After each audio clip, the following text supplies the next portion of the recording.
Imagine you're driving around Mementos in a cat bus, running over whatever shadows you come across. Or maybe you're exploring Tartarus on foot, striking down any shadows that cross you. You're accompanied by a full team of your friends, helping you take down these shadows. But what if these were your actual friends, not just the cast members of whatever Persona game you're playing? Hello, Daff here, and today I'll be discussing the logistics of adding multiplayer to a mainline Persona game, the pros and cons of doing so, and some ideas for how it could work in a future title. Though spin-off titles like Persona 4 Arena do have multiplayer, I'm focusing purely on the JRPG mechanics of the mainline games. As far as I could tell, Atlus has shown no indication of considering multiplayer for Persona 6, and even though we have yet to hear anything about the upcoming game, I doubt it would be included considering how story-driven the Persona experience is. There are a lot of pros and cons to adding a multiplayer mode to Persona. Some pros are increasing connectivity between Persona fans, introducing unique gameplay mechanics never seen in previous installments, innovating on the JRPG combat formula, and providing more reason to return to the game after completing the story.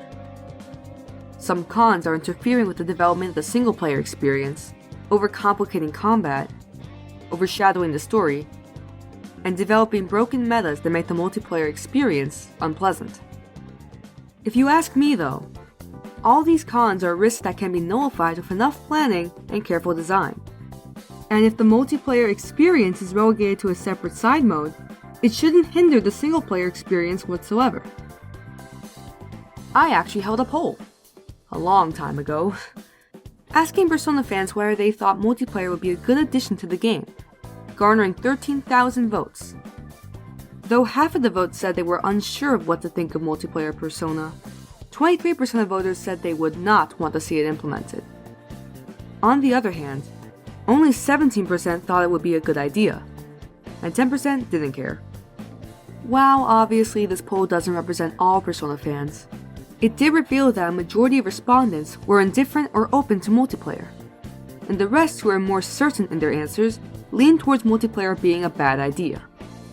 So overall, fans don't seem to have much interest in multiplayer Persona, whether it be because they don't have any strong feelings towards it or are strongly against it. But I think, as a side mode, multiplayer would be a neat addition, and I'm not the only one who thinks this way. I'll be showcasing some comments from my poll with concepts for how to implement multiplayer into Persona, then giving my own idea for a multiplayer side mode. There were a ton of great ones to choose from, but for the sake of not making this video too long and focusing on JRPG multiplayer concepts, I'll only be picking a handful of my favorites. But if any of you are curious about the other ideas, like co-op P5 Strikers or Persona MMOs, I highly recommend checking out the original post. Just might take some digging through my community tab. Got quite a few ideas for battle modes where players face off with their teams, which could be super fun. Just would have to be wary about broken Persona builds, like these comments point out. But if some kind of preventable measure was put in place, a versus mode would be epic. Others had the idea for co-op dungeon exploration, akin to P3, but with each party member controlled by one player.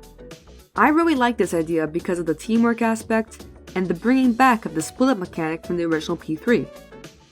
Others had a similar idea for co-op boss battles, where you work together as a team or group of teams to take down bosses. This could also be very fun, and might work best if combined with the previous dungeon exploration concept. There's actually one commenter working on his own team battle system, blending elements from Persona and Pokemon. That sounds insanely cool. If you're out there, I wish you the best of luck in finishing it one day. Others have also taken inspiration from Pokemon, like these ideas borrowing from Pokemon Stadium and Pokemon Raid battles. I don't know much about Pokemon myself, but these ideas sound like they could be super fun. This is a cool team dungeon crawler concept inspired by a different SMT property, Devil Survivor. I also don't know much about that franchise, but from what is described, this idea sounds like it'd be a really neat secure the area mode. The last comment I want to showcase adapts P5 palace infiltrations into multiplayer, where multiple players work towards a treasure through their own entry points. This could be awesome as a co-op or versus mode. My own idea for the ideal Persona multiplayer experience was inspired by Bubble T's video on Persona fan games.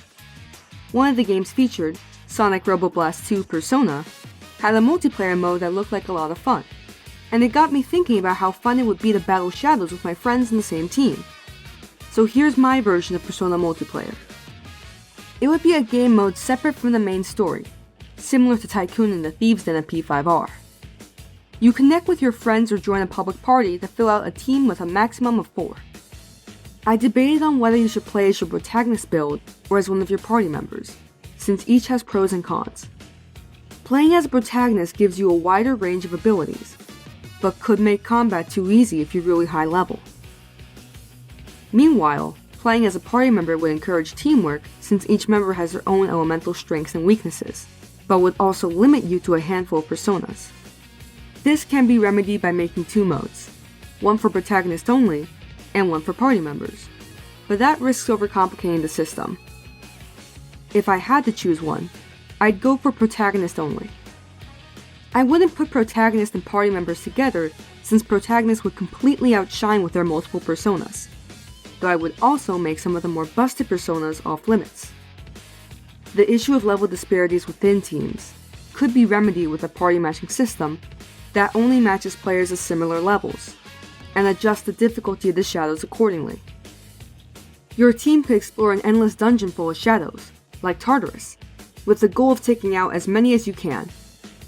Borrowing from the ideas of some of my commenters, your team can decide to split up and take on shadows individually, or stick together to face each as a team. One problem I ran into was how to deal with running out of SP. I think this could be resolved by needing to reach some sort of shadow quota in order to replenish. Similar to how in Mario games, touching the flag at the halfway checkpoint gives you a mushroom power-up, or in Donkey Kong Country, collecting 100 bananas gives you a balloon. Whether this quota is fixed or increases the further you progress, I think escalating the quota is more interesting and would keep teams on their toes. A high score system would be implemented so you and your friends can keep track of your best shadow hunting runs and work to defeat even greater numbers. I know this isn't the most fleshed out system, but with some tweaking, I think it would make an awesome online mode. I'd definitely be down to play this with my friends, and I got a handful of them to share their own thoughts. I think multiplayer in Persona is not a good idea, but a plausible idea. Most limitations come from having to design a single-player story-based game with the option to accommodate 3 extra players.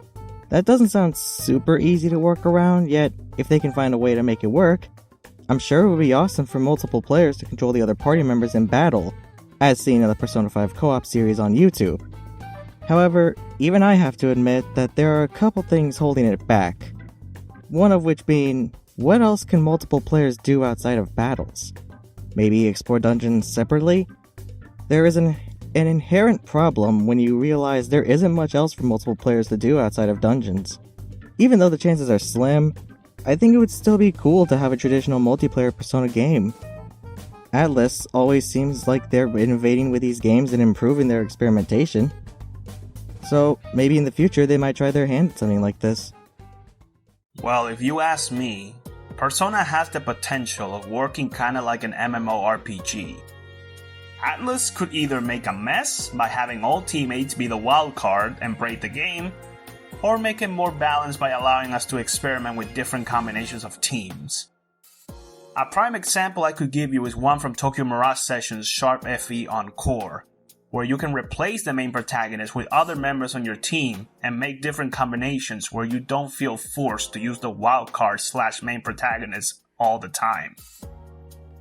Another thing they could use for multiplayer is something similar to Sessions from Tokyo Mirage Sessions / FE, where if you meet the correct requirements, you can have the whole cast of Persona users participate in a combo attack towards a boss like the Reaper, dealing massive amounts of damage. Duo attacks like the ones in Persona 4 could also be used too, but you get to pick which duo you like to use to continue the combo. You could either continue attacking, or use a support duo to heal yourself completely. I think multiplayer would be dope, and a balancing nightmare. But I think the coolest way to contextualize it is something like Tycoon, like Daft mentioned earlier. Imagine you're like playing Persona 6, and you're like, man, I want to take a break from this rough story arc, and you're probably sometime in like August or September when it's real slow, and you go, hey wait, I can play games on my phone. And you have your character pull out their phone and they start playing SMT, Super Massive Tower. It would kind of be like in Catherine Full Body, where you can play the arcade cabinet in the bar. But it's a similar play style and completely unrelated to the main story. And it's like an in-universe mobile game where you can raise a demon Tamagotchi style and climb Martyrus, this really big tower with like a bajillion floors. And other people are in the tower and you can interact by either like talking and teaming up, MMO style. Or you can have like Dark Souls style dudes that go around and just ruin it for everyone. I think it'd be really cool to actually connect with people in this game that's had this online aspect since Persona 4 Golden, which has been pretty lackluster. Also play Catherine Full Body, it's a great game. As Daph mentioned in the previous segment, Sonic Robo Blast 2 Persona captures the idea of Persona multiplayer very well, and I've actually played it before with friends of mine. It's a very fun experience that required us to work together a lot, and approach battles differently than you would in single player, because of the fact that you don't know what the next person is going to do unless they communicate, and you can plan your next move depending on theirs. It's important to note that when you first start playing multiplayer, everyone's levels begin at 1, and you work your way up with your own set of moves that you start out with and unlock more as you progress. There are some really good bosses that make the gameplay interesting and keeps everyone engaged in terms of difficulty, and forcing them to think harder about their next move. As for Persona PvP, I honestly think it's a really bad idea considering there's going to be a lot of unfair and boring builds that people come up with that can invalidate a majority of moves in the game. The easiest way I can explain this is in Persona 5, where you can make your personas drain, repel, or nullify elements. Considering there are 10 elements in the game with 8 slots available for moves, and the fact that some personas have built-in immunities to some elements, there are some ways that you can make a persona that is completely invulnerable to any element. That means you can pretty much ignore 99% of the attacking moves in the game. Of course, this does not include Almighty, but even so, ignoring most of the moves in this game strictly because you have such a broken persona build would make it extremely boring to play. There's a lot that developers would have to do to balance the game in a way that allows players to get creative with their builds, while also not having a strict meta that dominates the entire mode. While this specific scenario is built on the idea that you'd be able to use multiple personas, it might not be as bad as if you were limited to one persona only, but really, there's not much fun in that. And it's simply because one of the main reasons people love Persona's gameplay so much is the ability to have different arsenal and moves to best tackle the battle you have in front of you, and getting creative with how you build personas off each other.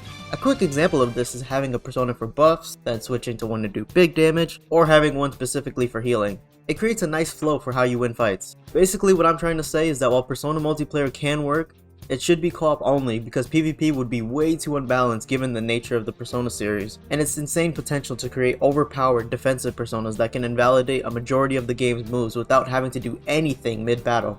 I think co-op can always be made more difficult regardless of overpowered builds, and it's just a more positive experience that's easy to build off of, while also feeling fresh and unique. The next opinion we want to hear is yours. Comment below what you think of multiplayer in Persona, and if you enjoyed our thoughts, be sure to like and subscribe. Also, check out my friends' channels. Dude, Sire, and Burea have Persona content of their own, so you'll get a kick out of their videos. Anyway, we hope you have a great day, and Memento Mori.